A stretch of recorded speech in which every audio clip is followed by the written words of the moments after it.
Eastern Europe 1619 to present day. A geopolitical journey.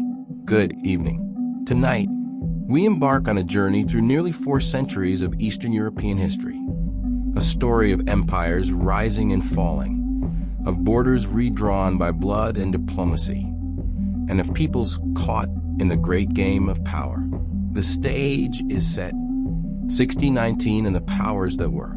Our story begins in 1619, a year that would prove pivotal. Eastern Europe was dominated by 3 great powers: the Polish-Lithuanian Commonwealth, the Ottoman Empire, and the emerging Tsardom of Russia. The Polish-Lithuanian Commonwealth stretched from the Baltic to the Black Sea, encompassing modern Poland, Lithuania, Ukraine, and Belarus. Under King Sigismund III Vasa, it was at its territorial zenith, but beginning to show cracks. The Commonwealth's unique elective monarchy and the liberum veto, where any single nobleman could dissolve parliament, would prove to be fatal weaknesses disguised as democratic virtues. To the south, Sultan Osman II ruled the Ottoman Empire, which controlled the Balkans, Hungary, and threatened Vienna itself. The Ottomans had reached their greatest extent under Suleiman the Magnificent decades earlier, but their grip on Eastern Europe remained iron-fisted. And in the east, Tsar Michael Romanov, the first of his dynasty, was consolidating power in Moscow after the chaos of the time of troubles. Russia was weak, backward, but possessed something the others lacked: room to grow. The deluge, Poland's catastrophe, 1648 to 1667. Fast forward to 1648. The Commonwealth faced its greatest crisis, a period Poles call the deluge, or potop in Polish. The name comes from the biblical flood, and for good reason. It was a disaster of apocalyptic proportions that nearly erased Poland from a map. The Khmelnytsky Uprising, origins and explosion. The crisis began in Ukraine, then the Commonwealth's eastern borderlands.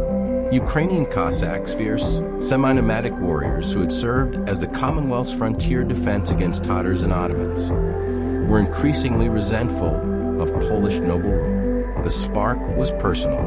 Bohdan Khmelnytsky, a well-educated Cossack officer, had his estate seized by a Polish nobleman, Daniel Chaplinsky, who also allegedly abused Khmelnytsky's son and took his mistress.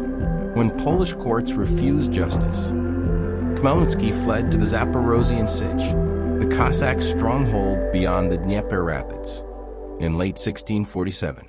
What began as personal grievance became revolution.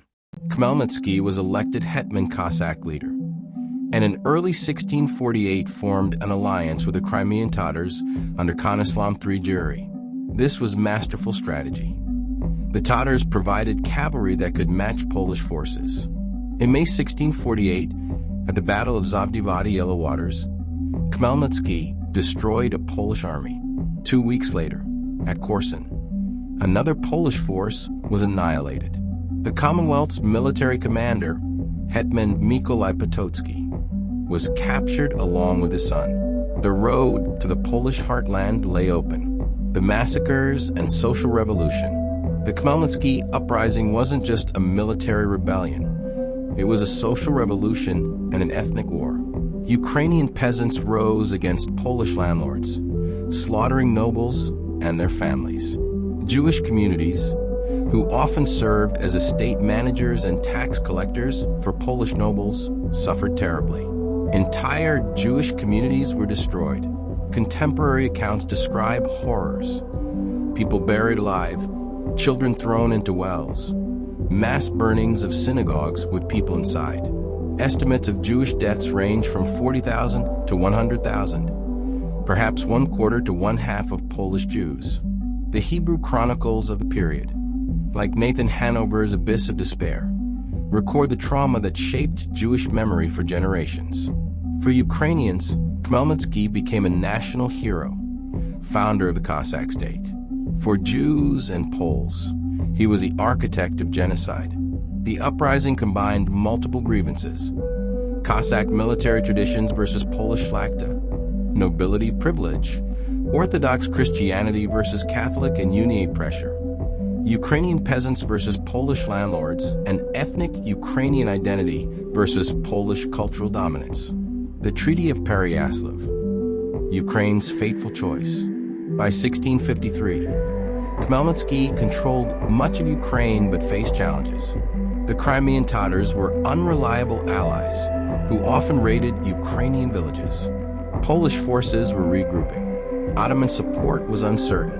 Khmelnytsky needed a powerful patron. In January 1654 at Pereyaslav, Khmelnytsky called a Cossack assembly and swore allegiance to Tsar Alexis of Russia.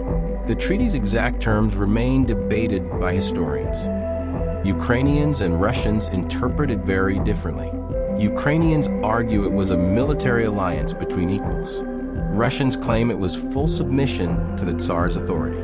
What's certain is that it changed Eastern European geopolitics forever. Russia, previously landlocked and peripheral, gained a foothold in Ukraine. This reunification of Eastern Slavic peoples under Moscow's protection would be used to justify Russian control of Ukraine for centuries, including Putin's claims today.